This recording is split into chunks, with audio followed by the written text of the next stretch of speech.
Education as a sound mind and sound body सर्वांगीण विकास।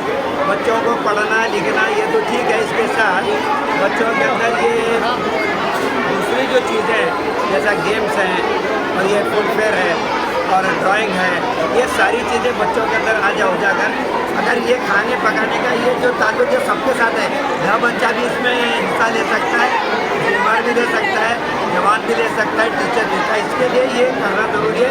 बच्चों के अंदर जॉब पर शौक पैदा होता है सारी चीज़ों का।